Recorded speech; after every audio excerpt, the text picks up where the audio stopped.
Good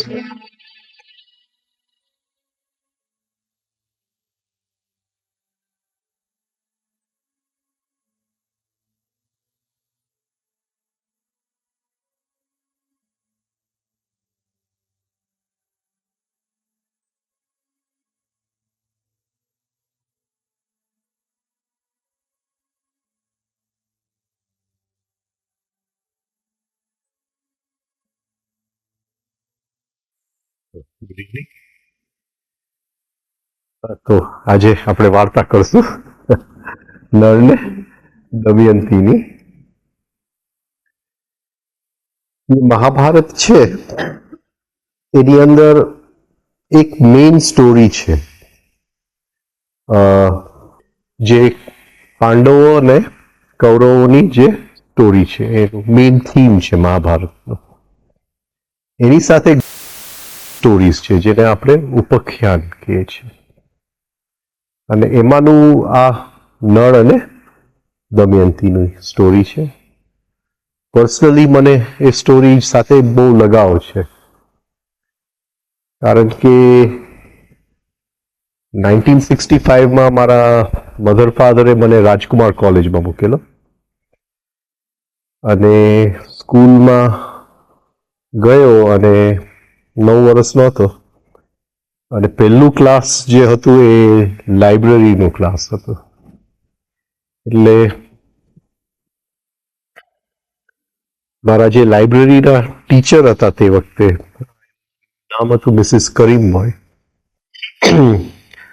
અને એને પહેલું ક્લાસ નળ અને દમયંતીનું લીધું 1965માં. અને 2010માં એનો દીકરો મારો ફ્રેન્ડ, એટલે મેં એને ફોન કર્યો કે આપણે લંચ પર મળીએ. ન્યુયોર્કમાં અમે લંચ પર મળ્યા. એટલે એની મધર ઇન્ડિયાથી આવેલી હતી, 84 યર્સ ઓલ્ડ. એની મધર મને પૂછે છે કે Rajan, what are you doing with your life? શું કરે છે તારા જીવનમાં? મેં કીધું, મેડમ 45 વર્ષ પહેલા તમે મને નળ ને દમયંતી શીખડાવ્યું હતું, આજે પણ હું નળ અને દમયંતી ભણું છું, કંઈ બદલતું નથી. એટલે જે પહેલું ભણીએ છીએ એ જ છેલ્લે ભણીએ છીએ, બીજું કંઈ જીવનમાં નવું થતું નથી, છતાંય બધું નવું જ છે. એટલે આ વાર્તા એટલી બધી ગહેરી છે કે ઇવન 9 વર્ષે એ જ ભણતો હતો, અને 55 વર્ષે એ જ, આજે 57 વર્ષે એ જ ભણી રહ્યો છે.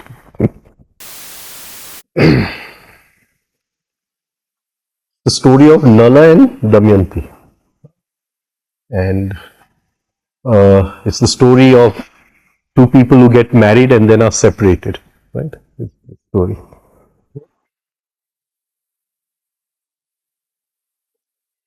હવે આ જે વાર્તા છે, આપણે જે જૂના આર્યન લોકો હતા એ લોકોને એનિમલ્સ સાથે બહુ લગાવ હતો. એટલે આ વાર્તાની અંદર જે એક બહુ મોટો ભાગ ભજવે છે એ હંસ છે. અને હંસ એટલે આપણો અંદરનો સોલ, આપણો જીવ. અને એ જીવ મુક્ત થવા માંગે છે, અને એ આ વાર્તાની અંદર એ કઈ રીતે છુપાયેલું છે એ આપણે જોશું. આપણે જ્યારે રસ્તા ઉપર ચાલીએ છીએ આજુબાજુ જોતા નથી, કારણ કે આપણી અંદર તો વિચારો ચાલ્યા જ કરતા હોય છે. પણ જે પ્રાણી જગત છે એ લોકોની અંદર અમુક ઇન્ટ્યુટિવ કેપેસિટી છે, અને અમુક ઘટનાઓ બનવાની છે એની પહેલા એ લોકોને ખબર પડી જતી હોય છે. અને પ્રાણીને જો આપણે ઓબ્ઝર્વ કરીએ ચાલતા ચાલતા રસ્તામાં, તો ઘણીવાર આપણને જે લક્ષ્યથી ઘરેથી નીકળ્યા હોય કે જે હોય, તો આપણને એનો જવાબ પહેલેથી ખબર પડી જાય. રામદુલારે બાપુ હતા તે પક્ષીઓની ભાષા સમજતા હતા અને વાત પણ કરી શકતા હતા.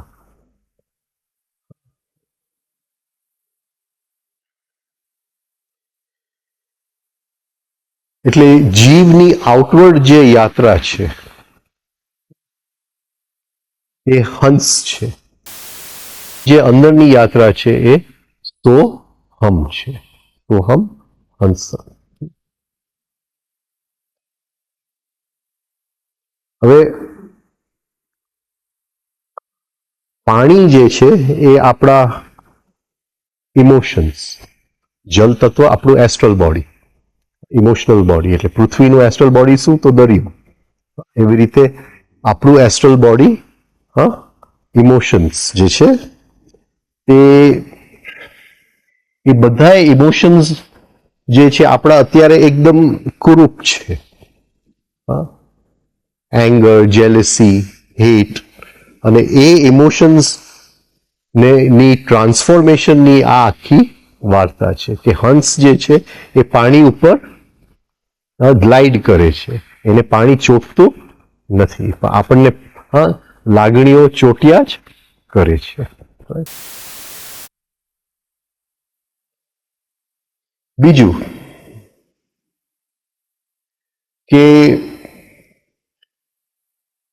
આખા પ્રાણી જગતની અંદર હંસ એક જ એવું શું કહેવાય જીવ છે which has one partner for lifelong, right? મનુષ્ય અને હંસ, right? બાકી સિંહ હોય, આ હોય, તે હોય, તો they keep on changing their partners. It is not natural એની અંદર partners, પણ swans have only one partner throughout their lives. બહુ ફેમસ વાર્તા કદાચ તમને યાદ હોય, ધી અગલી ડકલિંગ. ને એ અગલી ડકલિંગ એટલે અંદરનું નેગેટિવ ઇમોશન, અને એની ઉપર જ્યારે આત્મતત્વનો પ્રકાશ પડે છે ત્યારે એ ટ્રાન્સફોર્મ થઈ જાય છે, હંસ બની જાય છે.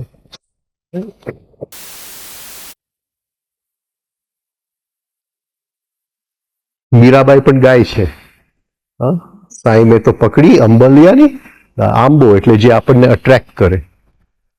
લો ઓફ અટ્રેક્શન એન્ડ રિપલ્શન, એટલે હું અટ્રેક્શનમાં સપડાઈ ગઈ કે છે. જંગલ એટલે આપણું મનનું જંગલ, એની અંદર ખેંચાણની અંદર હું સપડાઈ ગઈ, મીરાબાઈ કહે છે. અંબલિયાની ડાળ જંગલની વચ્ચે પકડી. અને એ કેવું હતું કે નદીના કિનારે, એટલે નદી એટલે આપણા ઇમોશન્સ. મેં એક બગલો જોયો. બગલો એટલે કે નવું ઘર મળશે, મને નવું ગાડી મળશે, આપણને એમ લાગે કે એમાંથી આપણને મુક્તિ મળી જશે. હંસલો જાણી એટલે અંદરનો જીવ જાણીને કીધો એનો સંગ રે. મીરાબાઈ એ રીતે પણ ગાય છે. નળ નો અર્થ થાય છે ટુ બાઇન્ડ. ટુ બાઇન્ડ ની અંદર યમ કહેવાય, the capacity to bind, the capacity to resist. યમ એટલે યોગનું પહેલું જે કદમ છે એ યમ, નિયમ, આસન, પ્રાણાયામ. Yama two bind, રોકવું. પણ મારી રોકવાની ઈચ્છા હોય, પણ મારી પાસે રોકવાની શક્તિ નથી. એ રોકવાની જે શક્તિ છે એ દમયંતી છે. એટલે નળ એટલે બાંધવું, અને બાંધવાની જે શક્તિ છે, દમનની જે શક્તિ છે એ દમયંતી.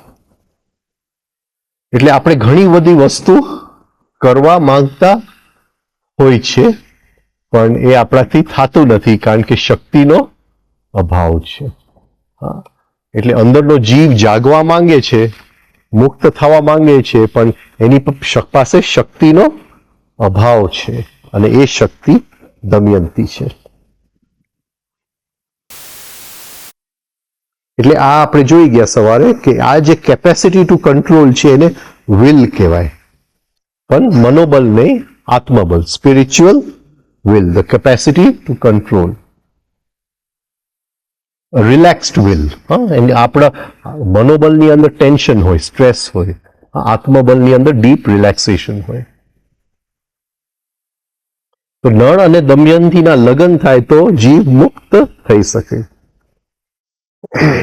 એટલે આખી વાર્તા કે એ જે એની શક્તિ મેળવવા માટે જીવ કેટલું સફરિંગમાંથી પસાર થાય છે, કેટલા તપમાંથી એ પસાર થાય છે એ મેળવવા માટે.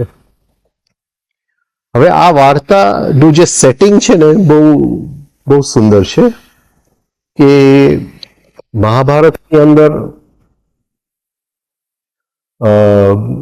દ્યુતના રમતની અંદર પાંડવોએ બધું હાર્યા છે અને યુધિષ્ઠિર એકદમ લોઅર ઇમોશનમાં આવી ગયો છે, દુઃખી થઈ ગયો છે અને એ દુઃખમાંથી નીકળી શકતો નથી, જંગલની અંદર છે અને ત્યાં એક ઋષિ એમને મળવા આવે છે અને ઋષિનું નામ છે બૃહદ અશ્વ. અશ્વ એટલે આપણા ઇમોશન્સ, અશ્વ એટલે ટાઈમ, રાઈટ? એટલે બૃહદ એટલે large emotions, large time, Mahakal, બૃહદ અશ્વ. અને આપણા ઇમોશન્સ અત્યારે સંકુચિત છે, લાર્જ નથી. મારો દીકરો જુદો છે, એનો દીકરો જુદો છે. આપણા ઇમોશન્સ બધા સંકુચિત છે, એની અંદર સેલ્ફ વધારે છે, મારા ઇમોશન્સ. પણ આ બૃહદ અશ્વ જેના ઇમોશન્સ લાર્જ થઈ ગયા છે, મેગ્નિફાય થઈ ગયા છે. એટલે એ બૃહદ અશ્વ ઋષિ પાંડવોને મળવા આવે છે અને યુધિષ્ઠિર ખૂબ દુઃખી છે. એ કહે છે કે મારા જેવો રાજા ઇતિહાસમાં ન થયો હોય. એટલે પછી બૃહદ અશ્વ આ વાર્તા કરે છે એને, નળ ને દમયંતીની. એ કહે છે કે ઇતિહાસની અંદર સૌથી દુઃખી કોઈ થયું હોય તો નળ છે. કારણ કે તારી સાથે તો તારા ભાઈઓ છે, તારા પત્ની છે જંગલની અંદર, પણ નળ અને દમયંતી જંગલની અંદર એકલા હતા. અહીંયા વ્યાસજી એમ કહે છે કે આ વાર્તા જે એની ઉપર ધ્યાન કરશે, આ વાર્તા ઉપર એનું મંથન કરશે, એની ગહેરી જે એની અંદર સંદેશો રાખ્યો છે એ સમજશે, બીજાને સમજાવશે અને જે આ વાર્તા સાંભળશે એ બધાય દુઃખ પીડામાંથી મુક્તિ મેળવશે અને જીવનમાં સુખ અને સમૃદ્ધિ.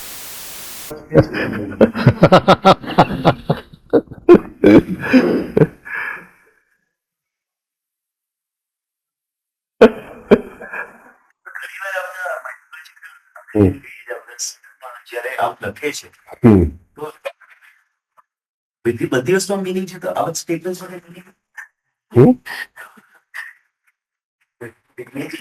વ્યાસજી એક પણ લીટી, એક પણ everything has N inner meaning. ઘણા લોકો શું છે કે ગીતાજીનો પહેલો અધ્યાય જવા દે.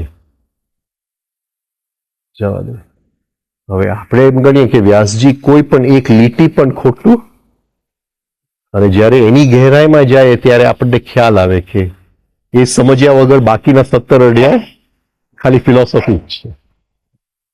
અને એનું પ્રેક્ટિકલ આખું પહેલા અધ્યાયમાં એને 17 અધ્યાય કેમ સમજવા, ધ મેપ, અંદરની સાયકિક સ્ટ્રક્ચરનો મેપ આપી દીધો એને પહેલા અધ્યાયમાં.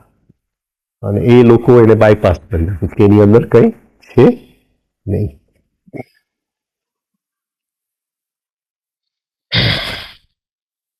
વીરસેન કરીને એક રાજા હતો નિષડ દેશમાં. ષડ એટલે ટુ ફોલ, પડવું. નિષડ એટલે નોટ ટુ ફોલ. એટલે આપણો જે અંદરનો જીવ છે એ ભલે બધું આપણે ભેગું કરીએ, કામ, ક્રોધ, લોભ, મોહ, પણ એ કોઈ દિવસ પડી શકતો નથી. આ બધું હોવા છતાં પણ એ પડી શકતો નથી. એટલે નિષડ દેશ, જે પ્રદેશમાં આપણો જીવ રહે છે, એનો રાજાનું નામ હતું વીરસેન અને એનો દીકરો નળ, જે ખૂબ જ દેખાવડો હતો, સૂર્ય જેવો. અને હવે એની પાસે એક કલા હતી અને એ છે ઘોડાઓને કેમ કેળવવું, એની કળા હતી એની પાસે. અશ્વની એક એની પાસે રહસ્ય એ જાણતો હતો. He was a very good archer. અને એનું અટેન્શન એકાગ્ર હતું, વન પોઇન્ટેડ હતું, અને એ ખૂબ દાની અને ઉદાર હતો. એ જ વખતે વિદર્ભની અંદર ભીમસેન નામનો રાજા હતો અને એને કોઈ છોકરાઓ હતા નહીં. દમન કરીને એક ઋષિ એના રાજ્યમાં આવ્યો અને એ ઋષિ જેવો આવ્યો એટલે વીરસેન એની રાણીની સાથે એને પાસે ગયા, એની પૂજા કરી અને ઋષિએ એમને એક એનું જે અંદરથી માંગ હતું એને એક સુંદર દીકરી થઈ અને 3 દીકરાઓ થયા. અને એ ઋષિનું નામ દમન હતું એટલે દીકરીનું નામ એને પાડ્યું દમયંતી. તો આખા દેશની અંદર she grow up to be the most beautiful princess in India, in the whole land. Right. અને ઘણા બધા રાજાઓ, many kings wanted her hand in marriage. ઘણા લોકો એને સાથે લગ્ન કરવા માંગતા હતા. પણ આખા દેશમાં બધાને ખબર હતી કે એક જ રાજા એવો હતો જે એને કોમ્પ્લિમેન્ટ કરી શકે અને એ નળ. એટલે even though they did not know each other, they were made for each other. અને નળના દરબારની અંદર એના બધા જે દરબારીઓ હતા, કોર્ટિયર્સ હતા, એ આખો વખત દમયંતીના ગુણ ગાયા કરે.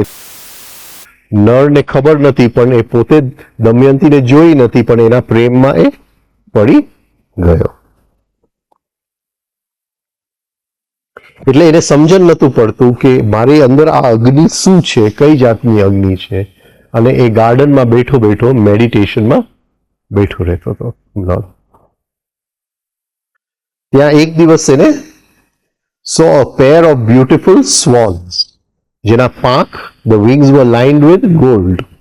પાંખ સોનાથી જડિત હતા એના પાંખ, સોનાની બોર્ડર હતી. એટલે એને એમ થયું કે ચલો આ સ્વોન્સને પકડી લો, I'll catch them. એટલે he ran behind them, એ દોડ્યા એની પાછળ. એક ભાગી ગયું ને એકને એને પકડી લીધું. he caught one. તો એ હંસ બોલે છે કે રાજા મને તું છોડી દે, હું તારી માટે કંઈક સારું કામ કરીશ. I will do sum good for you. હું દમયંતી પાસે જઈશ અને તમારા વખાણ એવી રીતે કરીશ કે એ તમારા જ વિચાર કરશે, બીજા કોઈનો વિચાર કરશે નહીં. એટલે હી રિલીઝ ધ સ્વોન, છોડી દીધું. અને એ જઈ અને વિદર્ભની પ્રદેશની અંદર દમયંતીના ગાર્ડનમાં જઈને એ હંસ બેઠો. દમયંતી રમતી હતી એના બધા સખીઓ સાથે. એને હંસને જોયું અને એને પકડવાની કોશિશ કરી. બધા એના સખીઓને કીધું કે તમે પકડો આને. અને દમયંતી જે હંસની પાછળ દોડી એ જ હંસ હતો જે નળની ત્યાંથી આવેલો. એટલે એ હંસ તરત બોલ્યો કે નિષાદ પ્રદેશની અંદર એક રાજા છે, એનું નામ નળ છે, એ સૌથી સુંદર છે બધા રાજાઓનો, અને તું જો એને સાથે લગ્ન કરીશ થશે. કે મેં દેવો જોયા છે, યક્ષો જોયા છે, ઘણા બધા બી કિન્નરો જોયા છે, પણ એના જેવો કોઈ છે નહીં. બધી સ્ત્રીઓમાં તું એક રત્ન જેવી છે અને બધા પુરુષોમાં એ સિંહ જેવો છે. તો દમયંતી કહે છે એ હંસને કે આ જ વસ્તુ તું જઈને નળને કહે. અને એ હંસ પાછો જઈને નળને બધી વાર્તા કરે છે. હવે દમયંતી આખો વખત નળના જ વિચારમાં રહી, ખાતી પીતી નથી, દુઃખી હતી. સખીઓ સમજી ગયા વાતને, એટલે એ લોકો જઈને ભીમસેન એના પિતાને વાત કરી આવ્યા. અને એને ખ્યાલ આવી ગયો કે હવે દીકરી મોટી થઈ છે, આપણે એનું સ્વયંવર ગોઠવવું જોઈએ. એટલે સ્વયંવર ગોઠવવામાં આવે છે અને બધી બાજુથી રાજાઓ સ્વયંવરમાં આવવા માંડ્યા. એ જ વખતે સ્વર્ગની અંદર 2 ઋષિઓ પહોંચે છે. 2 ઋષિના નામ હતા નારદ અને પરવન. પરવન PARVN, પરવન.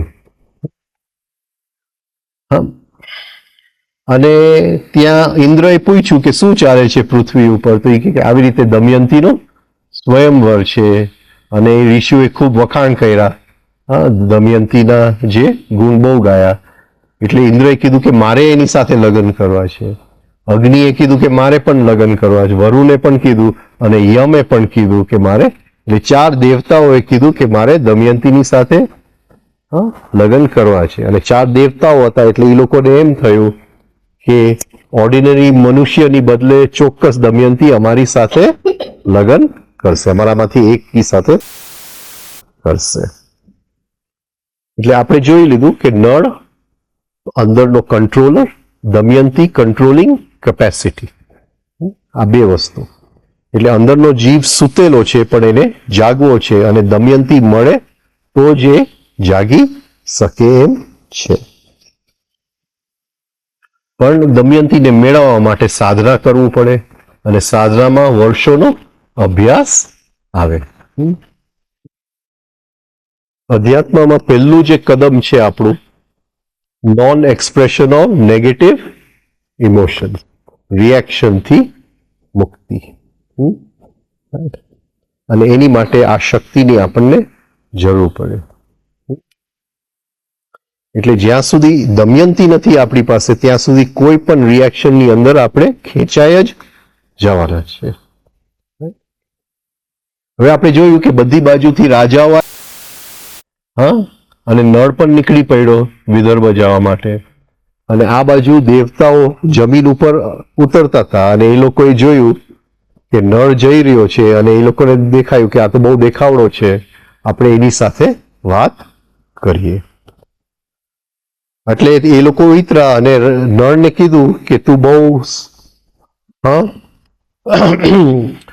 Vote you call, you look very truthful, શું કહેશું એને, તું સત્ય વાળો છે, એટલે તું અમારું કામ કરીશ કે નહીં કરે. એટલે નળે કહી દીધું કે હું તમારું કામ કરી આપીશ. એટલે એ લોકોએ કીધું કે તું દમયંતી પાસે જા ને એને કે ઇન્દ્ર, અગ્નિ, વરુણ અને યમ એ સ્વયંવરમાં આવે છે, અને એ 4માંથી એને એકને પસંદ કરવું જોઈએ. તો નળ કહે છે કે હું પણ દમયંતીના સ્વયંવરમાં જઈ છું, તો હું કેવી રીતે આ સંદેશો એને આપી શકું. તો ઇન્દ્ર કહે છે કે ભાઈ તે પહેલા અમને હા પાડી દીધી, એટલે આ સંદેશો લઈને તારે જવું જ પડશે. પછી નળ કહે છે કે દમયંતી તો એના પેલેસમાં હશે, ત્યાં બધા સિપાહીઓ હશે, ગાર્ડ્સ હશે, શું કરશું.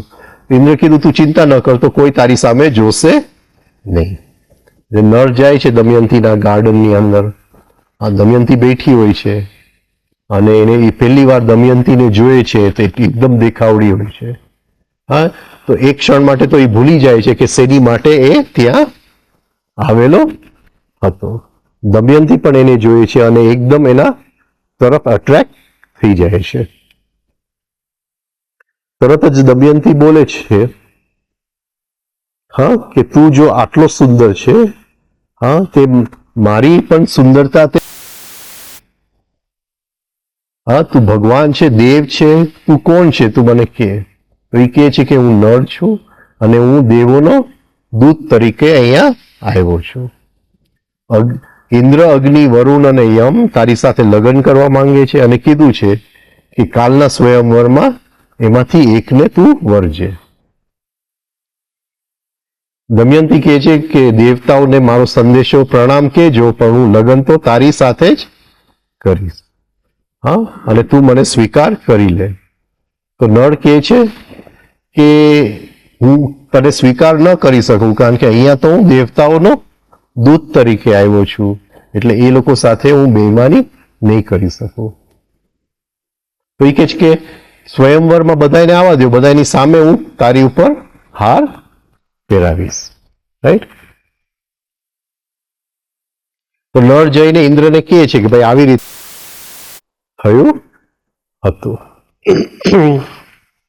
એટલે સ્વયંવરનો દિવસ આવ્યો, બધા ત્યાં ભેગા થયા, અને દમયંતી નળને શોધતી હતી, તો ત્યાં એને જોયું કે એક નહીં પણ 5 નળ છે. અને એને ખ્યાલ આવી ગયો કે 4 જે દેવતાઓ છે એ નળનો રૂપ લઈને અહીંયા ઊભા છે. હવે એને ખબર નહીં કે કઈ રીતે હવે નળને ઓળખવું. એટલે એને પ્રાર્થના કરી, અને પ્રાર્થના કરી તો એને અંદરથી ખ્યાલ આવી ગયો કે કઈ રીતે ઓળખવું? તો દેવતાઓને એ ઓળખી શકી. કઈ રીતે? કારણ કે એને ખ્યાલ આવી ગયો કે આમાં 5 માંથી 4 ને પસીનો આવતો નથી. 5 માંથી જે 4 છે એની આંખ હલતી નથી. 5 માંથી જે 4 છે જે ફૂલોનો હાર પહેરેલા છે એક પણ ફૂલ કરમાયેલું નથી. પછી એને જોયું કે એ લોકો બેઠા છે પણ હકીકતે શરીરનો એક પણ ભાગ જમીનને અડતો નથી. એટલે તરત જ એ નળને ઓળખી ગઈ અને હારમાળા પહેરાવી દીધું. નળ બહુ ખુશ હતો. એ કહે છે કે તે દેવતાઓને ન જોયા અને મને તું મને વરી એટલે હું આખી જિંદગી તારા જ શું કહેવાય કમાન્ડની નીચે રહીશ. તું જેમ કહીશ એ પ્રમાણે જ રહીશ. દેવતાઓ પણ બહુ ખુશ થયા અને નળને પછી 8 વરદાન આપ્યા. હરેક દેવતાએ 2 વરદાન આપ્યા. એટલે ઇન્દ્રએ પહેલા આપ્યું કે ઇન્દ્રને આહ્વાન કરી શકે. ઇન્દ્ર એટલે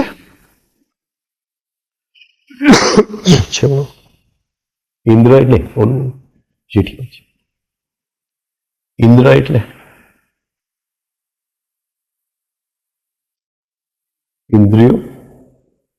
ઇન્દ્રિયો કે હા એટલે ઇન્દ્રિયોનો રાજા કોણ?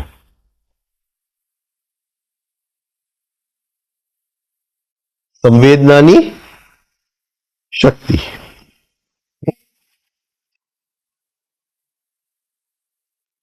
એટલે એને કોઈ પણ સિચ્યુએશનમાં એ કે તું મને આહ્વાન કરી શકીશ એનો મતલબ શું છે? નળને કીધું.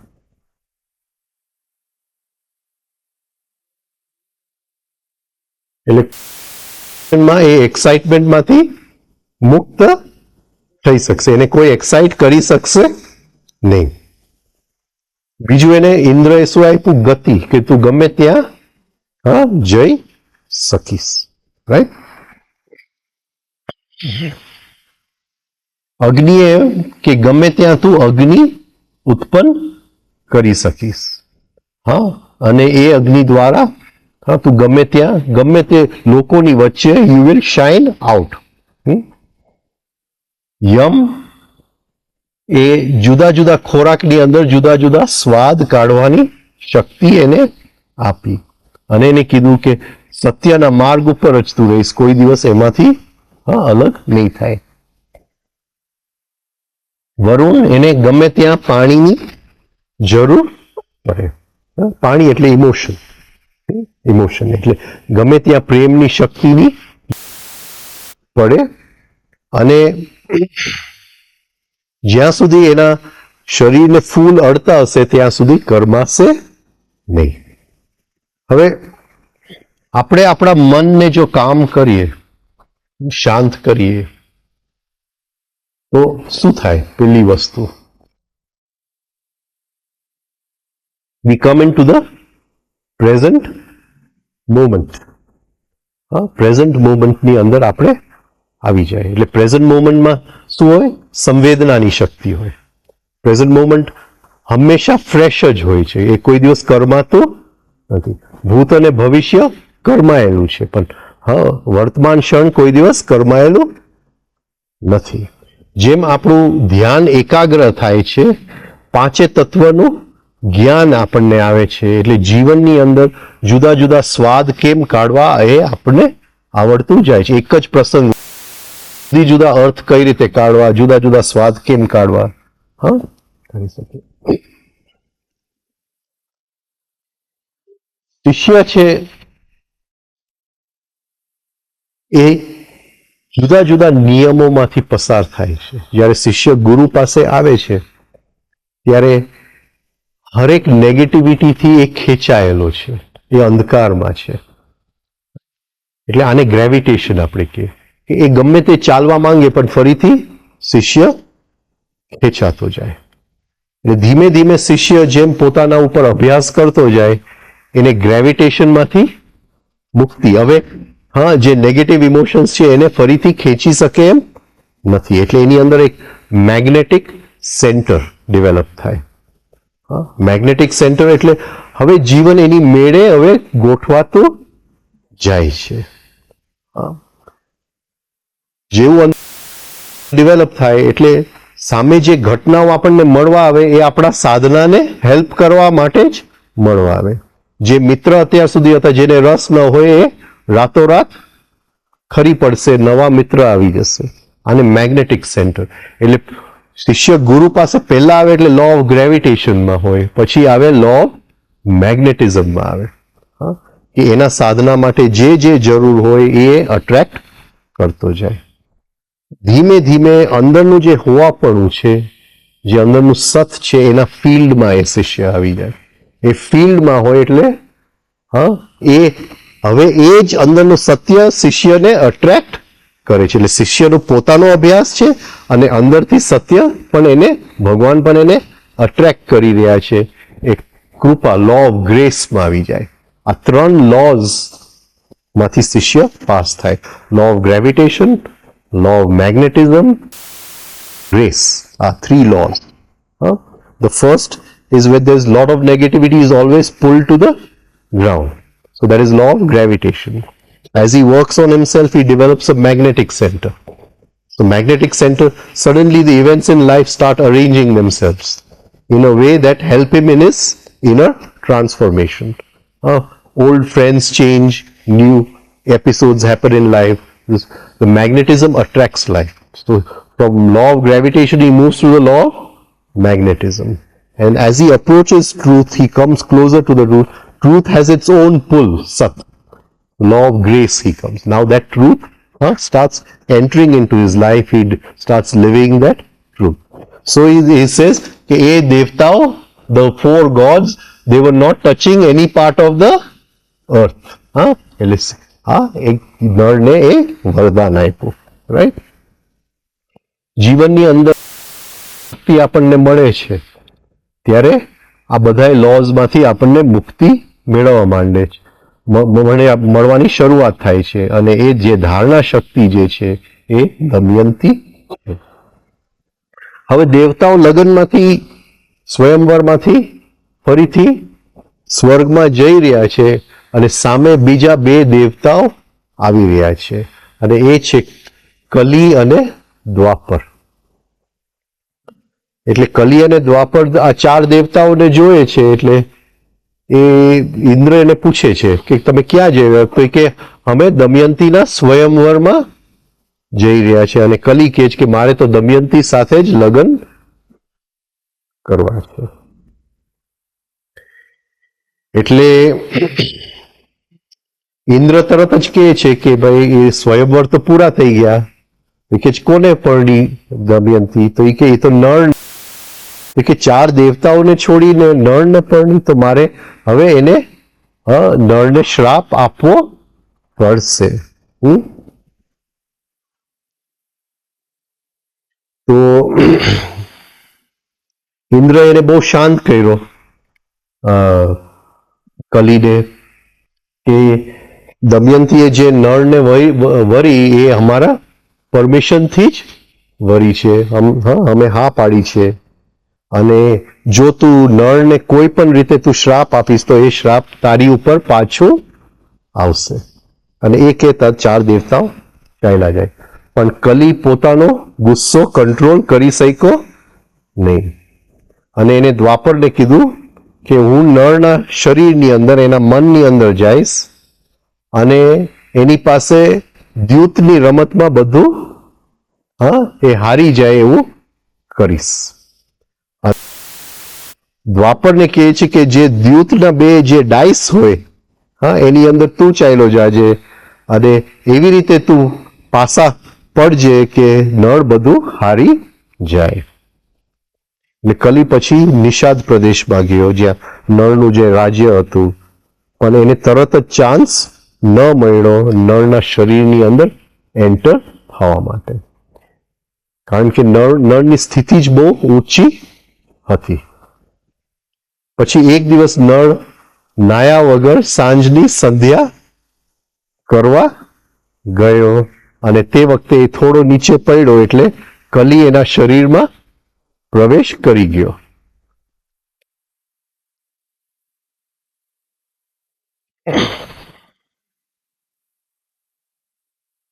એટલે આ જે નાયો ને એટલે એ આપણે જે ઓબ્ઝર્વેશન કરીએ, અંદર જે સાક્ષી ભાવમાં સેજ જો આપણે ચૂકી જશું તો તે વખતે અંદર કંઈ પણ અશુદ્ધિ આવી શકે છે.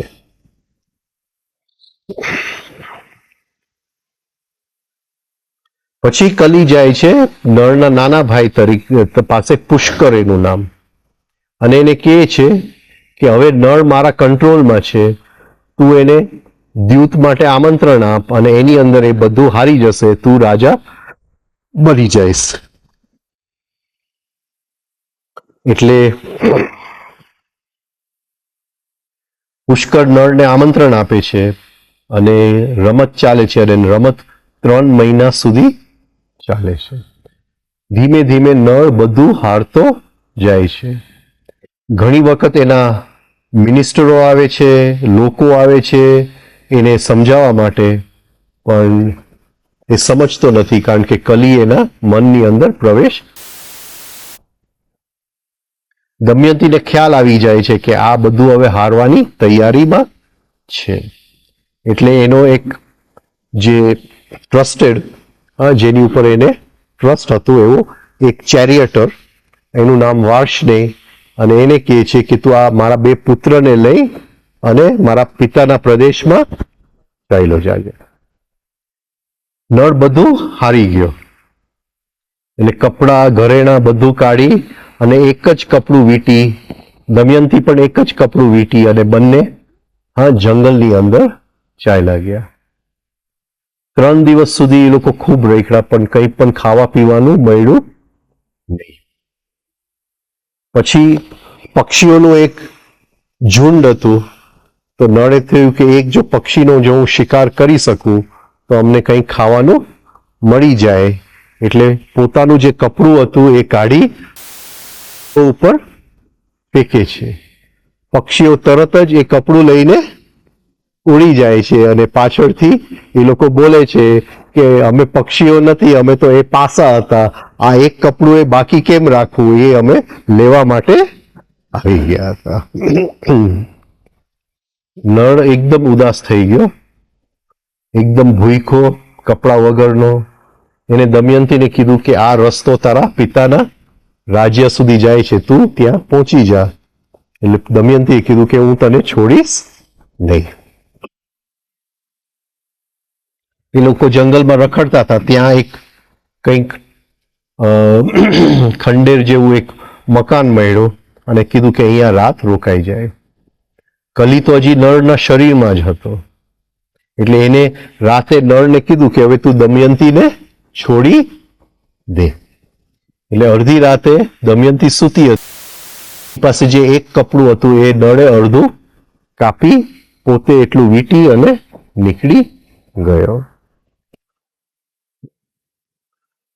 કલી એટલે આઈડેન્ટિફિકેશન, જીવનનું હિપ્નોસિસ, જે આપણી પાસે બધું કરાવે છે, આપણે કંઈ કરતા નથી, કારણ કે આપણે સૂતા જ છે.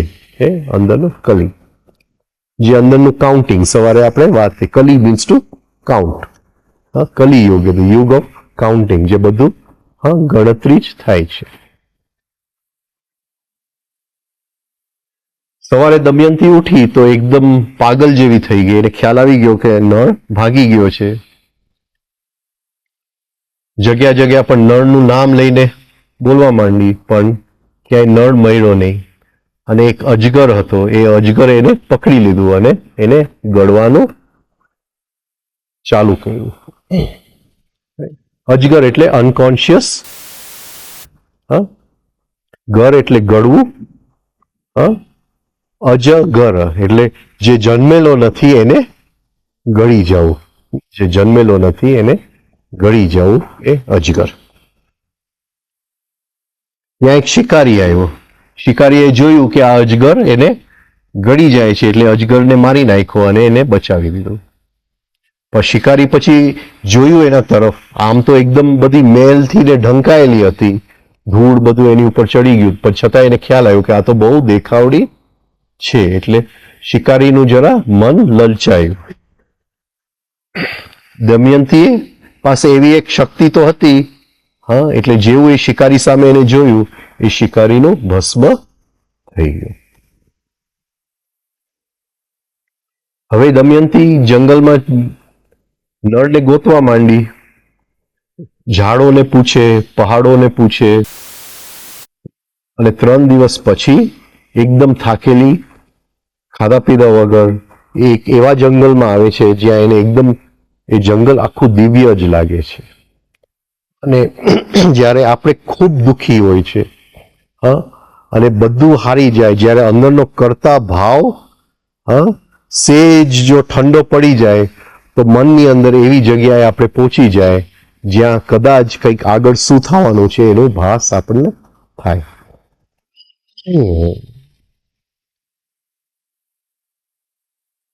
તો ત્યાં એને જોયું કે ઋષિઓ બધા બેઠા હતા, ધ્યાનની અંદર બેઠા હતા. એને પૂછ્યું કે નળને જોયો? તો એ કીધું કે નળને અમે જોયો નથી, પણ એ ઋષિઓએ કીધું કે અમને દેખાય છે કે એક દિવસ તું ફરીથી નળ સાથે ભેગી થઈ જાય. પણ એ જ વખતે તું નળ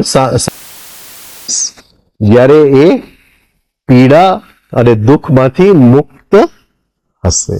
એટલે મતલબ શું થયો કે અંદર જે કલી પ્રવેશ કરી ગયો છે એ જ્યારે એમાંથી નીકળી જશે ત્યારે દુઃખ અને પીડામાંથી મુક્ત થશે અને ફરીથી દમયંતી ભેગી થશે.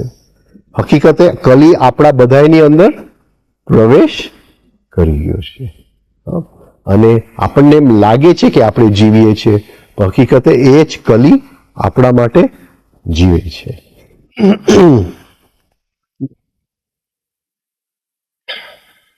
પછી એને જોયું કે એ જંગલનો આખો ભાગ જેની અંદર હતી એ અદ્રશ્ય થઈ ગયું.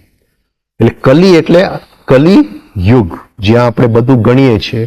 હા, ઘરે મહેમાન આવે તો હા કેટલી રોટલી ખાઈ જશે એ ગણીએ છીએ.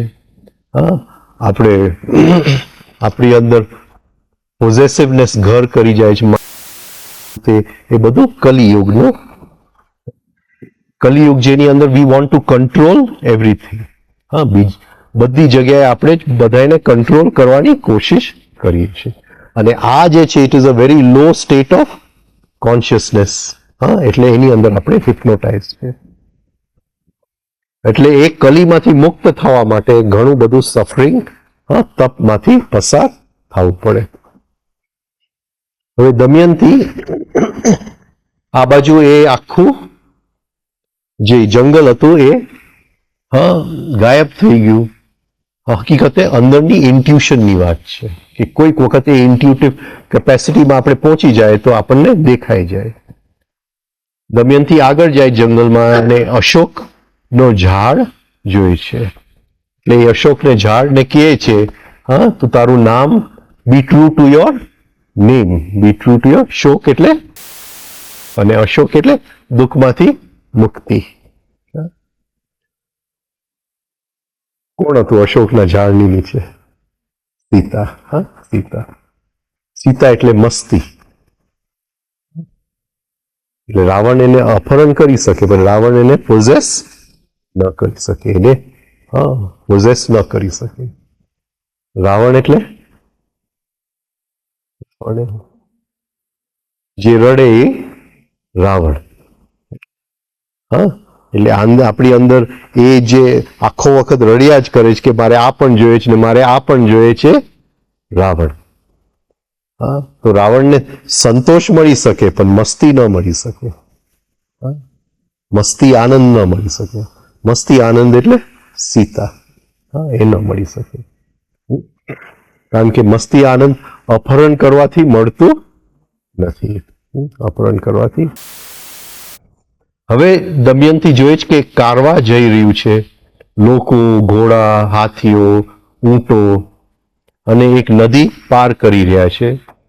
એટલે એ દોડે છે ત્યાં અને બધા એને પૂછે છે કે તમે નળને જોયો છે કે નથી જોયો? હવે એનું રૂપ જ એવું હતું એટલે ઘણા લોકો ગભરાય છે કે આ કોઈક ભૂત આવ્યું, કોણ આવ્યું, બધા એનાથી ભાગ્યા કરે છે. એના લાંબા વાળ, એક ઝીણું કપડું, પણ એની અંદર એની જે બ્યુટી હતી એ બધાને હિપ્નોટાઇઝ થાય છે એનાથી. એટલે જે ગ્રુપનો લીડર હતો એની પાસે આવે છે અને એને કહે છે કે એ લોકોએ જોયો નથી નળને, પણ એ બધાએ ચેદી પ્રદેશ જાય છે અને ચેદી પ્રદેશ જો એને આવવું હોય તો એની સાથે એ આવી શકે એમ છે.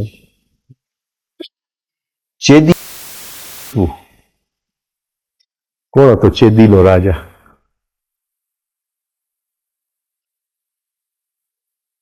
કોણ હતો? Who was the king of Chedi?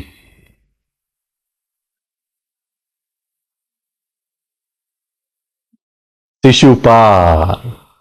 Shishupal એટલે આપણા બધાની અંદર એ ચેદી પ્રદેશ છે જે આપણને ચેતવે, જે આપણને ચેતવે, હર ક્ષણે ચેતવી શકે એમ છે.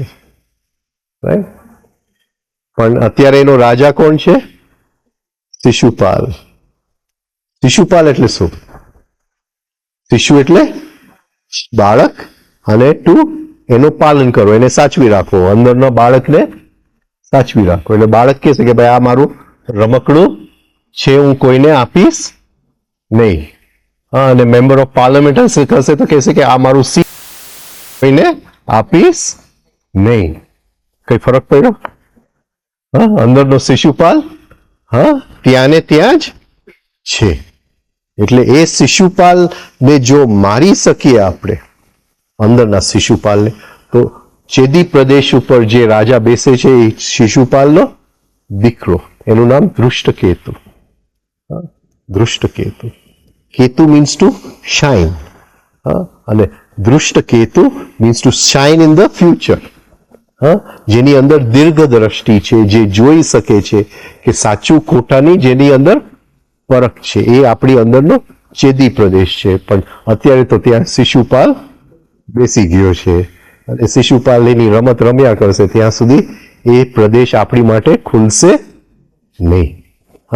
એટલે આ જે કારવા છે એ જાય છે ચેદી પ્રદેશ. તો એ એની સાથે થોડા દિવસ નીકળી જાય છે તો એક સુંદર તળાવ હોય છે, ત્યાં એ લોકો રાતવાસો કરે છે.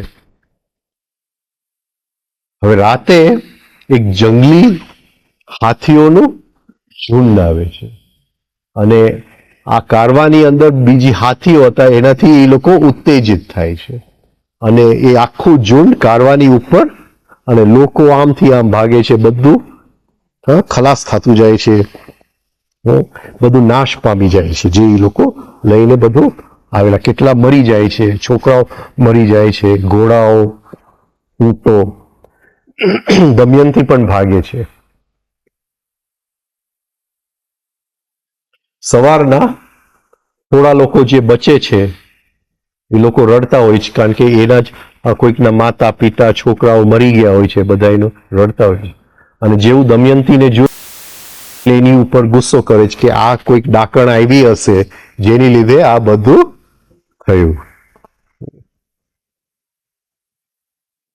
તો દમયંતી ત્યાંથી દૂર જાય છે, પણ એક બ્રાહ્મણોનું એક ગ્રુપ હોય છે, એ કહે છે કે તું અમારી સાથે ચાલ, તમે ચેદી પ્રદેશ લઈ જશે. આપણા લાઈફની અંદર જ્યારે સફરિંગ આવે છે, એ સફરિંગ શું કરે છે? સપોઝિંગ હું સફરિંગમાં હોઉં તો હું શું કરું છું? શું જાય છે મારા લાઈફમાંથી? હવે મારે ખાવા પીવાના ઠેકાણા નહીં, ઉઠવા બેસવાના ઠેકાણા નહીં, નાવા ધોવાના ઠેકાણા નહીં. એટલે લાઈફમાંથી ઓર્ડર નીકળી જાય છે. રાઈટ? એટલે અહીંયા દમયંતી અહીંયા આવે છે, પણ આખું કારવા કેઓસમાં ચાલ્યું જાય છે. એટલે સફરિંગમાંથી કેઓસ, અને સફરિંગમાંથી જો આપણે ઓર્ડર લઈ આવી શકીએ તો સફરિંગમાંથી મુક્તિ મળે આપણને. બ્રાહ્મણ એટલે આપણું થિંકિંગ સેન્ટર. એટલે જ્યારે ડીપ સફરિંગમાં આપણે હોય છે ત્યારે ઇમોશનલ સેન્ટરના હિપ્નોસિસમાં હોય છે અને આપણે કનેક્ટ કેની સાથે થવું જોઈએ? Thinking centre. તો એમાંથી કંઈક રસ્તો નીકળી આવે એટલે એ બ્રાહ્મણો સાથે ચેદી પ્રદેશ જાય છે. હવે ચેદીની અંદર એ પ્રવેશ કરે છે, બધા છોકરાઓ એને જોયે છે, એની મશ્કરી ઉડાવે છે. એટલે એ જેમ ગામમાં નીકળે છે બધા છોકરાઓ એની પાછળ અને એની મશ્કરીને પથ્થર ફેંકતા હોય છે એની જે હાલત હતી એ જોઈને.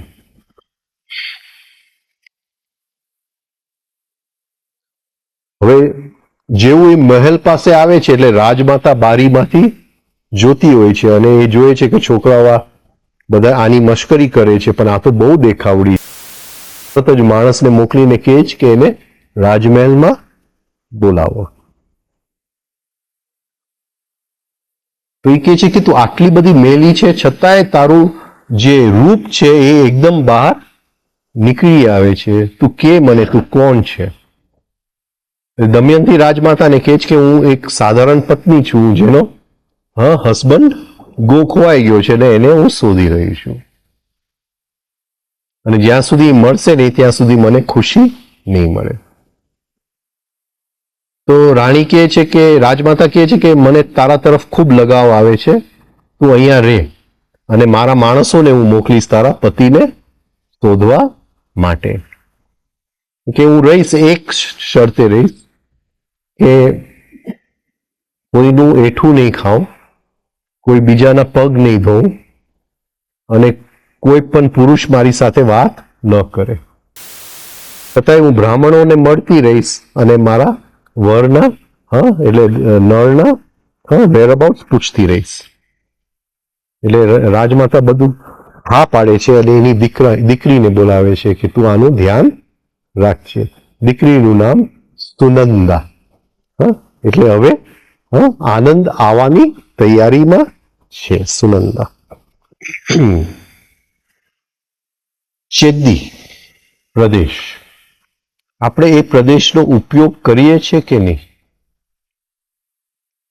એટલે સપોઝિંગ અત્યારે મને તમારી ઉપર ઇરિટેશન આવે તો તે વખતે હું હિપ્નોટાઇઝ છું ઇરિટેશનથી.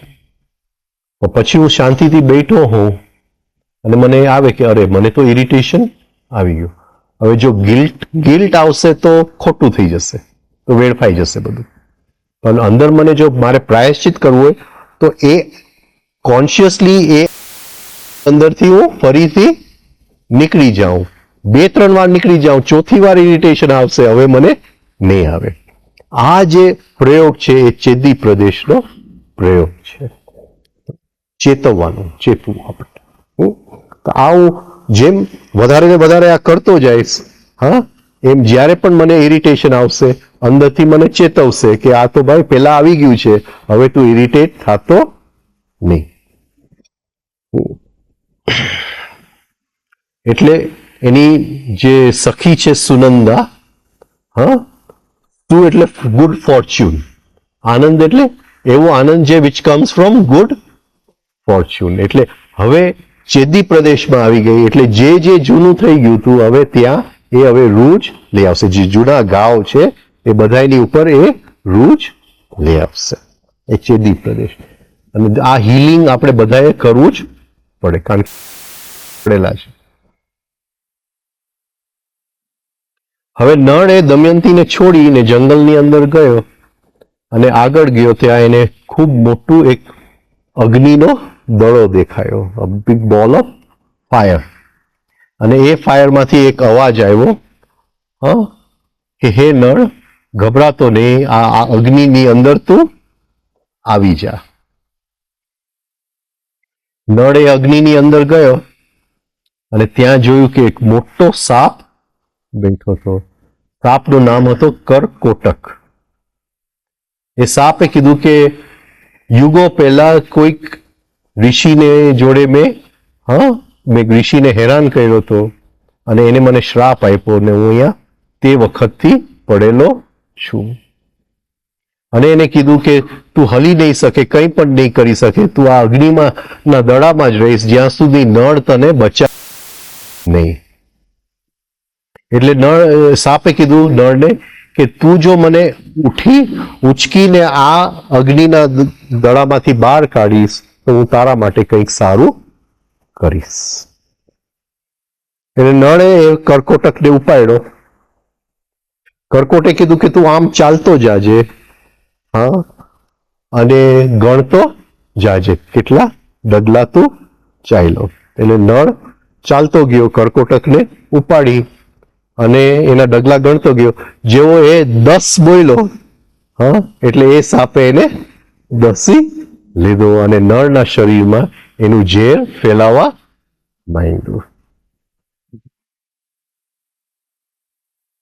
એટલે 10 એટલે 10, 10 means to bite. હા, એટલે નળના લોહીની અંદર એ ઝેર ઉતરવા માંડ્યું. એકદમ દેખાવડો હતો, તરત જ કુરૂપ થઈ ગયો. હા, એકદમ શોર્ટ થઈ ગયો. એના હાથ ને પગ એકદમ નાના અને કુરૂપ થઈ ગયા. સાપે કીધું તું ગભરાતો નહીં, મેં તારા સારા માટે જ તને દસ્યો છે. હવે કોઈ તને ઓળખી શકશે નહીં.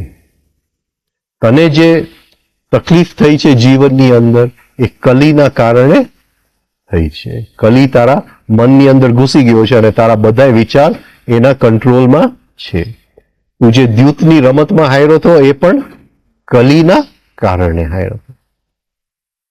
પણ હવે મારું ઝેર તારી અંદર છે એટલે કલીને હવે તારી અંદર રહેવું બહુ મુશ્કેલ પડશે. મારું ઝેર એને બળતું જ રહેશે.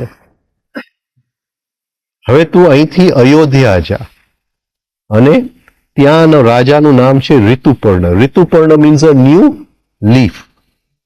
ન્યૂ એ તને ઓળખશે નહીં કારણ કે તારું રૂપ બદલાઈ ગયું છે. એ દ્યુતમાં એક્સપર્ટ છે, તું ઘોડાઓમાં એક્સપર્ટ છે. ઘોડાઓનું જ્ઞાન તું એને આપજે અને દ્યુતનું જ્ઞાન એની પાસે લેજે અને ફરીથી તારો ભાઈને એનાથી હરાવી દેજે. આપણી આખી અધ્યાત્મની યાત્રાની અંદર 2 હાયર જ્ઞાન છે. એક higher emotion, higher thinking. Higher thinking દ્યુત, હાયર ઇમોશન અશ્વ. રાઈટ? એટલે હાયર ઇમોશન નળનું ખુલી ગયું છે પણ હાયર થિંકિંગ ખુલ્યું નથી. હવે એ જ્ઞાન જોઈએ એની પાસેથી તો એની પાસે બંને સેન્ટરનું બેલેન્સ આવશે, હાયર થિંકિંગ અને હાયર ઇમોશન. અંદર બેઠેલો કળી કેવી રીતે નહીં શીખવાડે? અંદર બેઠેલો કળી એટલે એ જેવું એને એ મળી જશે, કલીને બહાર આવી જવું જ પડશે. એ કલી તો અત્યાર સુધી અટકાવે છે, હવે કલી અટકાવી શકે એમ નથી કારણ કે આનો ઝેર અંદર આવી ગયો છે. રાઈટ? એટલે સાધના અત્યાર સુધી આપણને અટકાવતું હતું.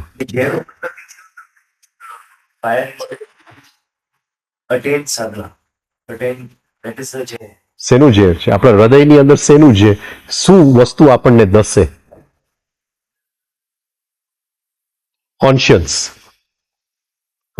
મેં ગુરુને કીધું હોય કે ભાઈ હું રોજ આ કસરત કરીશ અને પછી જે દિવસ ન થાય ત્યાં મારું કોન્શિયન્સ મને બળે, બાઈટ દસે અંદર. હા, એ કર્કોટક છે અને એ જે અંદર દસે છે એ જ આપણને હિપ્નોસિસમાંથી બહાર કાઢે છે.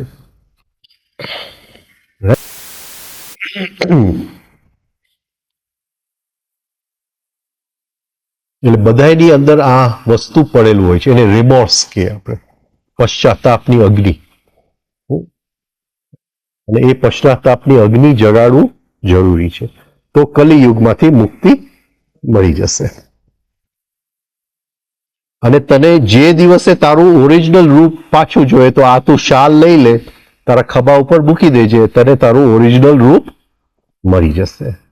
આ કરતા કરતા એ સાપ અદ્રશ્ય થઈ ગયો. એટલે અહીં સુધી જો આપણે જોઈએ તો નળ અને દમયંતી છૂટા પડ્યા. હા, નળ પાસે એની જે શક્તિ હતી એ વહી ગઈ. આપણી અંદર જે અગ્નિ છે એ રિપેન્ટન્સની અગ્નિ, અવેકનિંગ ઓફ કોન્શિયન્સ, અને એ અંદરની વિવેક શક્તિ છે. હૃદયમાં વિવેક છે થિંકિંગ સેન્ટરમાં પ્રજ્ઞા છે. હાયર થિંકિંગ એટલે પ્રજ્ઞા, હાયર ઇમોશન એટલે વિવેક. હવે નળનું વિવેક શક્તિ ખુલી ગયું કે એ કારણ કે અંદર કંઈક દસી રહ્યું છે એને. એક વસ્તુ આપણે સમજી જવું જોઈએ કે ગિલ્ટ છે એ કાઉન્ટર, એ પશ્ચાતાપ નથી. હા, આપણી જાતને દોષી માનવું એ પશ્ચાતાપ નથી. પશ્ચાતાપ એટલે અગ્નિની અંદર એ સંસ્કારને હું બાળી નાખું છું અને આગળ નીકળી જાઉં છું. ગિલ્ટની અંદર તો રિપીટ થશે જ. પશ્ચાતાપની અંદર જવાબદારી છે. ગિલ્ટની અંદર એમ થાય કે આમ થયું હોત તો આમ થાત. આખા અધ્યાત્મની યાત્રામાં આ બે શબ્દ આવતા જ નથી ક્યાંય પણ. If only. આમ જો થયું હોત તો કારણ કે અધ્યાત્મ ફેક્ટની સાથે છે અને ફેક્ટ સામે છે. આમ જો થયું હોત તો ક્યાંય આવતું નથી.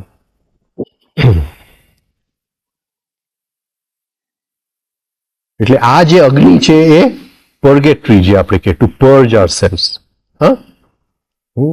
અને એ પર્જિંગ એટલે એ શુદ્ધિકરણમાંથી આપણે નીકળીએ અને કંઈક હાયર પહોંચીએ છીએ.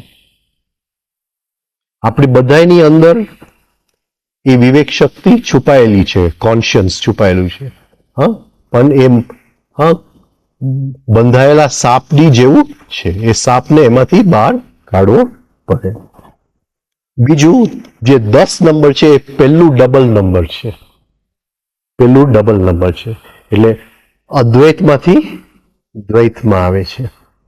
એટલે જેવું અંદરનું વિવેક ખુલે છે એટલે જીવનની અંદર બધાય ઓપોઝિટ્સ આપણને દેખાવા માંડે છે. ડ્યુઅલ દેખાવા માંડે છે બધું. હવે જેવું છે તો આપણને એમ થાય છે કે એમાંથી મને મુક્તિ જોઈએ છે અને સાધના કરીને એમાંથી નીકળીએ છીએ. હવે ઋતુપર્ણ જો એને ખબર હોત કે આ જ્ઞાન હું નળને આપવાનો છું તો એ નળને ન આપત. એટલે રૂપ એને બદલાવવું પડે. નળને પોતાનો રૂપ બદલાવવો પડે. એટલે એ સાપે દસ્યો એ નળ ગયો અયોધ્યા અને ત્યાં એને ઋતુપર્ણને કીધું કે હું ઘોડાઓનો એક્સપર્ટ છું અને ગમે ત્યાં તરત પહોંચી જઈ શકું છું. એની સાથે મને રસોઈ પણ કરતા આવડે છે એટલે તું મને રાખી લે. ઋતુપર્ણ એને રાખી લે છે. હવે એ જેવો ત્યાં ઘોડાઓના ગમાનમાં જાય છે તો ત્યાં એ જે વાર્ષને એના દીકરાઓને લઈને વિદર્ભ છોડી ગયો હતો તો ત્યાં વિદર્ભ છોડીને અહીંયા ઋતુપર્ણને નોકરીમાં આવ્યો હતો. એટલે ત્યાં તો એનો જૂનો જે ચેરિયેટર કામ કરતો હતો એ હવે અહીંયા કામ કરી રહ્યો છે. એટલે નળે એને ઓળખી ગયો પણ એ નળને ન ઓળખી શક્યો. પણ જે રીતે નળ ઘોડાઓને સાચવતો હતો એને ડાઉટ તો ગયો કે આ નળ સિવાય કોઈ હોય ન શકે. છતાંય આ બધી સ્થિતિની અંદર નળ ને દમયંતી યાદ જ રહ્યા કરતી હતી. આપણે ત્યાં આને સુમિરન કહીએ. સુમિરન. ગુરુજીએફ એને સેલ્ફ રિમેમ્બરિંગ કહે છે કે સતત એ વસ્તુ જે આત્મ તત્વ છે એને યાદ કરવું. એટલે રોજ રાતે એ દમયંતીનું એક ગીત ગાય અને સૂઈ જતો હતો. અને એ ગીતની અંદર હતું કે એક મૂર્ખ માણસ જ આટલી સુંદર પત્નીને જંગલની વચ્ચે છોડી અને ભાગી જાય. હવે તે વખતે તો કલી બરાબર એના કંટ્રોલમાં. હવે ચેદી પ્રદેશની અંદર દમયંતીએ પોતાનું કોણ છે એને કીધું નહીં. હવે દમયંતીના જે પિતા હતા વિદર્ભની અંદર એ બહુ ચિંતા કરતા હતા કે શું થયું છે આ લોકોનું. એટલે બધી બાજુ એને બ્રાહ્મણો મોકલા કે તમે શોધો કે દમયંતી અને નળ ક્યાં છે. એક બ્રાહ્મણનું નામ હતું સુદેવ અને એ અહીંયા ચેદી રાજ્યમાં પહોંચ્યો અને એને દમયંતીને જોઈ. દમયંતી દેખાતી હતી જુદી પણ એ તરત જ ઓળખી ગયો કે આ તો દમયંતી છે. દમયંતી પણ એને ઓળખી ગઈ કારણ કે એના ભાઈનો એ મિત્ર હતો એ બ્રાહ્મણ. એટલે દમયંતી એને જોઈને તરત રડવા માંડી જેવું રડવા માંડી એટલે રાજમાતાએ આ બધું જોઈ આપણને બોલાવ્યો અને એને પૂછ્યું કે તું આ દમયંતીને ઓળખે છે આ છોકરીને? કે એ પછી એ બ્રાહ્મણ આખી વાત આ રાજમાતાને કરે છે કે આ દમયંતી કોણ છે. તો તરત જ રાજમાતા દમયંતી પાસે જાય છે અને કહે છે કે તું તો મારી બેનની દીકરી છે અને નાનપણમાં મેં તને જોઈ હતી અને તારા કપાળ ઉપર એક માર્ક હતું અને આમ એનું અહીંથી ચામડી દૂર કરે છે અને જોયે છે કે કપાળ ઉપર એ જ માર્ક હતો. દમયંતી એને કહે છે કે હવે એને કે મને તમે મારા પિતાને ત્યાં મોકલી દો. એટલે રાજમાતા એને એના પિતાને ત્યાં મોકલી દે છે. તરત જ ત્યાં દમયંતી બધા બ્રાહ્મણોને ભેગા કરે છે અને કહે છે કે તમે બધી દિશાઓની અંદર જાઓ અને નળની શોધ કરો. હવે એ બ્રાહ્મણોને કહે છે મારે ગીત ગાતા ગાતા જવાનું. એટલે એ બ્રાહ્મણોને શું કહે છે આપણે જાણીએ કે હે મને ઠગનારા, મારું અર્ધવસ્ત્ર ફાડી તારી પ્રિયાને વનવાસુતી છોડીને ક્યાં ચાલ્યો ગયો છે? એટલે આવી રીતે ગીત ગાતા ગાતા એ બધા બ્રાહ્મણો એ જવાનું. એટલે ક્યાંય પણ નળ હશે તો પોતાની જાતને એ બહાર કાઢશે. એમાં પર્ણદ કરીને એક બ્રાહ્મણ હતો, પર્ણાદ, અને એ ઋતુપર્ણના દરબારમાં પહોંચ્યો અને ત્યાં નળ એ પોતાનું નામ જે બતાવ્યું હતું બાહુક કરીને, બાહુક, અને આ જ ગીત એને ગાયું અને એ શબ્દ નળને એકદમ ખૂંચી ગયા અને એ જઈને પર્ણાદને કહે છે કે કુંવંતી નારીઓ વિષમ પરિસ્થિતિમાં આવી પડવા છતાં જ પોતાનું રક્ષણ કરે છે. રાજ્યથી ભ્રષ્ટ થયેલા, લક્ષ્મી ભૂખથી પીડાયેલા અને સંકટમાં ડૂબેલા પોતાના પતિની આવી દશા જોઈને તેને ક્રોધ કરવો ઘટતો નથી. ક્રોધ કરવો ઘટતો નથી. તરત જ પર્ણદ પાછો વિદર્ભ પહોંચી ગયો અને બધી વાત દમયંતીને કીધું. દમયંતીને ખ્યાલ આવી ગયો કે ભલે આ કુરૂપ હોય પણ છે તો નળ જ છે, એટલે એને હવે બહાર કાઢવું પડશે. એટલે એ એક યુક્તિ કરે છે અને જે બીજો બ્રાહ્મણ ત્યાં એને ઓળખી ગયો તો ચેદી પ્રદેશમાં સુદેવ, જે એના ભાઈનો મિત્ર છે, એને બોલાવે છે અને કહે છે કે તું અયોધ્યા જા અને ત્યાં કે 24 કલાક પછી જ દમયંતી ફરીથી સ્વયંવર કરવાની છે. એટલે નળ ચોક્કસ આવશે જ. એટલે સુદેવ ત્યાં જાય છે અને ત્યાં કહે છે ઋતુપર્ણને કે દમયંતી ફરીથી લગ્ન કરવાની છે. એટલે ઋતુ થઈ જાય છે. એને કે મારે ગમે તેમ દમયંતીને મેળવવું છે, પરણવું છે. એટલે એ જ હવે એને ખબર પડે છે કે 24 કલાકની અંદર તો કેવી રીતે આપણે પહોંચવું વિદર્ભ. એટલે એ જાય છે બાહુક પાસે કે તું ગમે તેમ મને વિદર્ભ પહોંચાડી દે. આવતીકાલે દમયંતીનું સ્વયંવર છે અને મારે દમયંતી સાથે લગ્ન કરવા છે. એટલે બાહુકને એકદમ શોક લાગે છે નળને. એ કહે છે કે મારે જાણવું પડશે કે દમયંતી ફરીથી સ્વયંવર શું કામ કરે છે. એટલે એ તરત જ ઘોડાઓ શોધે છે. હવે જેવું એ ઘોડાઓ શોધે છે, ઋતુપર્ણ એની પાસે આવે છે કે આ ઘોડાઓ ન ચાલે, આ તો બહુ પતલા ઘોડા છે. એટલે નળ જુદા જુદા ચિહ્ન બતાવે છે ઘોડાની ઉપર. ઉપર, છાતી ઉપર, વાંસા ઉપર. જેવા એ ચિહ્ન જોઈ લે છે ઋતુપર્ણ, એટલે એને ખ્યાલ આવે છે કે નળને બરાબર ખ્યાલ છે કયા ઘોડા લેવા.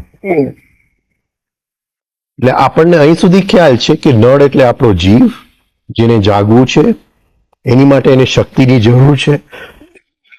એ શક્તિ એને મળી પણ ગઈ, પણ એક નાનું સ્લીપ ઇન કોન્શિયસનેસમાં એ શક્તિ એ ગુમાવી બેસે છે. એ શક્તિને ફરીથી મેળવવા માટે એને આ બે કેન્દ્ર ઉપર માસ્ટરી જોઈએ, વિવેક અને પ્રજ્ઞા. હવે જે ઘોડાઓ ઉપર જે માર્ક છે, એક માથા ઉપર એટલે થિંકિંગ, એક માથા ખભા એટલે બલ, હા, અને છાતી એટલે લવ એન્ડ સરેન્ડર, અને વાંસો એટલે પાવર ટુ લિફ્ટ, હા, વજન ઉચકવાની શક્તિ. હવે એ લોકો નીકળે છે. કોણ કોણ નીકળે છે? નળ, ઋતુપર્ણ અને વાર્ષ્ણેય, હા, નીકળે છે. અને જે રીતે ઘોડા નળ ચલાવે છે, વાર્ષ્ણેયને તો ખ્યાલ જ આવી જાય છે કે આ નળ સિવાય કોઈ હોય નહીં શકે. અને એકદમ સ્પીડમાં એ લોકો જંગલો અને પહાડો ને બધું કાપતા જાય છે. હવે ત્યાં એક બેરડાનું ઝાડ આવે છે, અને બેરડાનું ઝાડ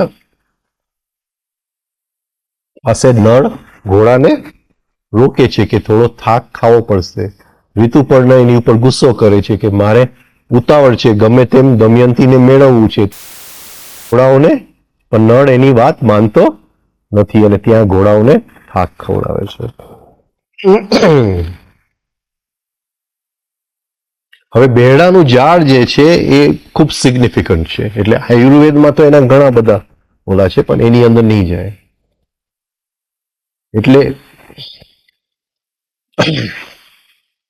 જ્યારે નવો ચંદ્ર થાય છે, એટલે હા, એટલે સાતમના દિવસે, હા, અને એ પણ હા વૈશાખી સાતમના દિવસે એ બેરડાનું મૂળ જો આપણે કાપી, હા, અને આપણા તિજોરીમાં મૂકી શકીએ તો તિજોરી કોઈ દિવસ આપણી ખાલી થતી નથી.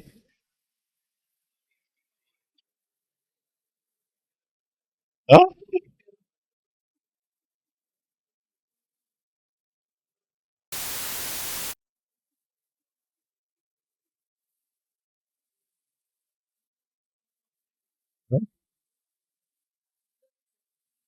હા,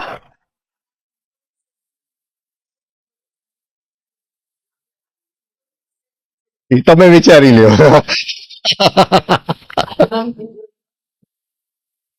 પણ this works at all levels.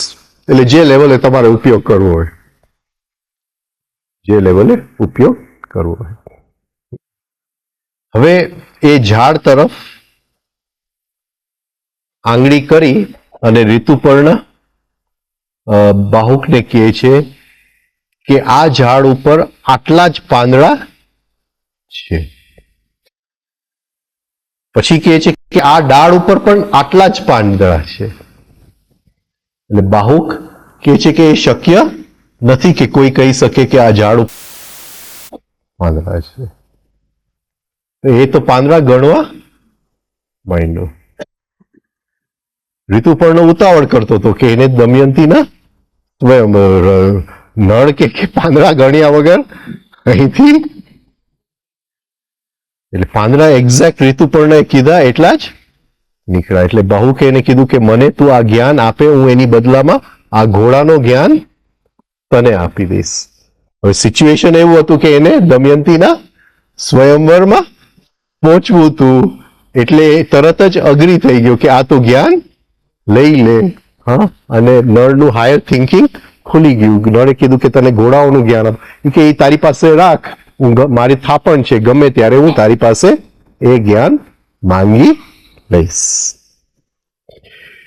જેવું આ જ્ઞાન એને મળી ગયું એટલે કલી હવે એના શરીરમાં રહી શકે એમ ન તો, એ તરત જ બહાર આવી ગયો. ઝેરથી એકદમ દુખી હતો, એકદમ કંપતો હતો. નળ એકદમ એની ઉપર ગુસ્સો કર્યો અને એને કીધું કે હું આ બધી પીડા મેં તારા લીધે ભોગવી. આ સમજાય છે? એટલે જે જગ્યાએ આપણે હિપ્નોટાઇઝ હતા ત્યાંથી હવે આપણે છૂટા થઈ ગયા, અને આપણા જ હિપ્નોસિસનું કારણ આપણો જ ગુસ્સો, આપણો જ લોભ, એને હવે દૂરથી આપણે જોઈ શકીએ છીએ. નોટ ઓનલી જોઈ શકીએ, એ લોભ હવે કંપે છે આપણા. હા, આ જે જોવાનું છે એને આપણે સુદર્શન કહેશું, સુદર્શન ચક્ર. હા, દર્શન એટલે ટુ સી, સુદર્શન એટલે to see properly. See properly એટલે ઓબ્ઝર્વેશનની જે શક્તિ છે એ કૃષ્ણ ભગવાનનું સુદર્શન ચક્ર. એટલે નળે કીધું કે હવે હું તને શ્રાપ આપવાનો છું. એટલે કલીએ એકદમ એનું પગે પડ્યો અને કીધું કે ભાઈ તું મને શ્રાપ ન આપ. આમે આ ઝેરથી ક્યારની હું પડતો જ હતો, અને જો નળ એને શ્રાપ નહીં આપે તો એ નળની કીર્તિ વધારશે. અને એને કીધું કે હું તને પ્રોમિસ આપીશ કે તારી વાર્તા જે લોકો યુગો યુગો સુધી સાંભળશે, નળ અને દમયંતી, જે લોકો આ વાર્તા કરશે એ બધા એના જીવનમાંથી દુઃખ પીડા નીકળી જશે, ખુશી આવશે, સુખ આવશે, સમૃદ્ધિ આવશે. એ કહેતા કલી એ જ જે ભેડાનું ઝાડ હતું એની અંદર આરામ કરવા વયો ગયો. ના ના, એ તો થોડો વખત માટે આરામ કરવાનો.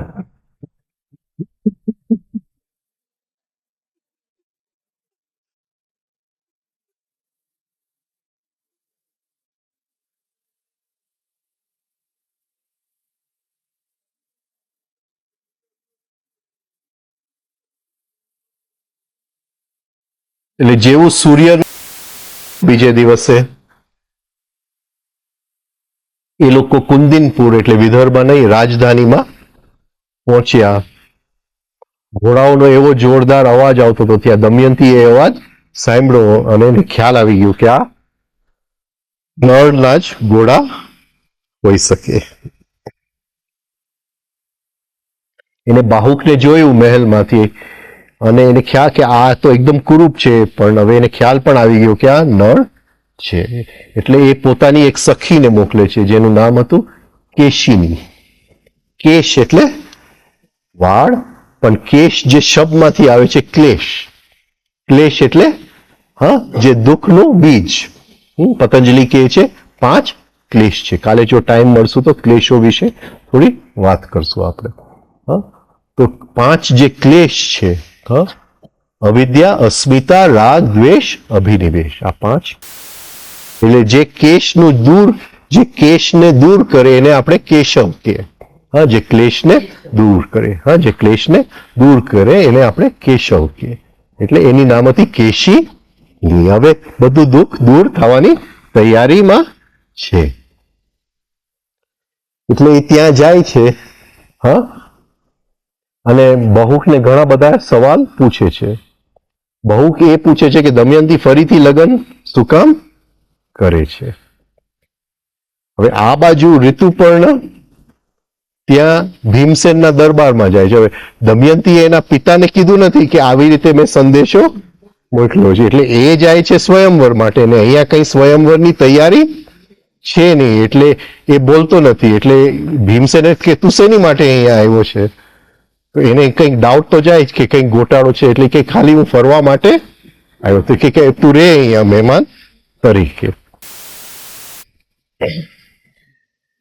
હવે ત્યાં નળે રસોઈ બનાવી હતી, એટલે કેશીની એ થોડી રસોઈ લઈ અને દમયંતી પાસે લઈ ગઈ. જેવું એ રસોઈને ખાવાનું દમયંતીએ ચાખ્યું એને ખ્યાલ આવી ગયો કે 100% આ તો નળ જ છે.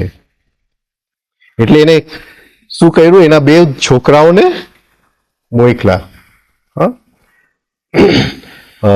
નળ પાસે. અને જેવું છોકરાઓને જોયા એટલે નળ એકદમ ભાંગી પડ્યો અને એ લઈને દમયંતી પાસે ગયો અને પોતાનું શાલ ઓઢી અને પોતાની રિયલ રૂપમાં પાછો આવી ગયો.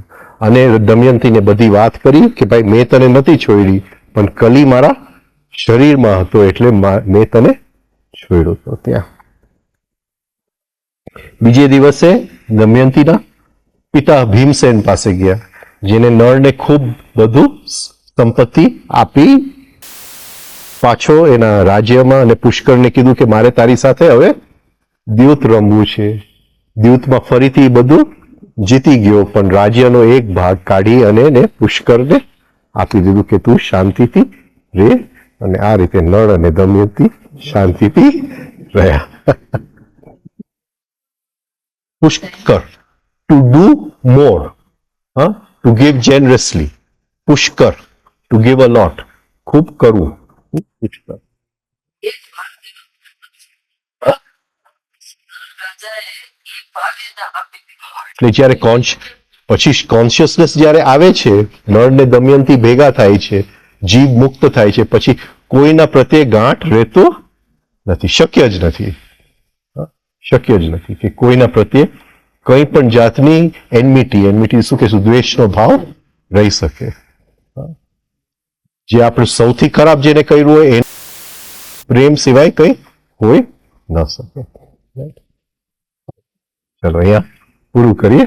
આ સ્પીડમાં આપણે નળને દમયંતીની વાર્તા કરી દીધી.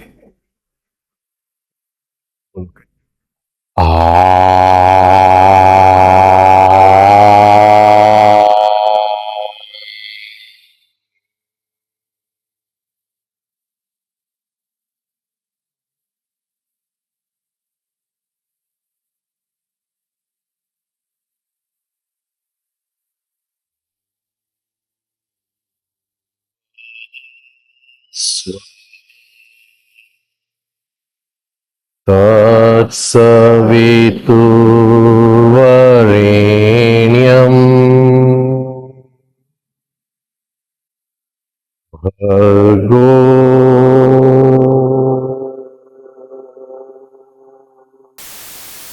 દેવસ્ય ધીમહિ ધિયો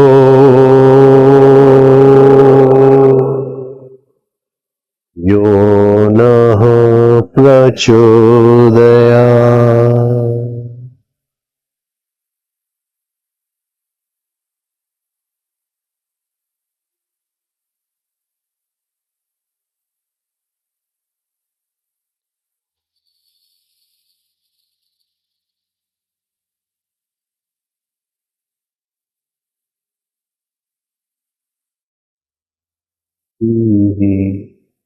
शान्ति शान्ति.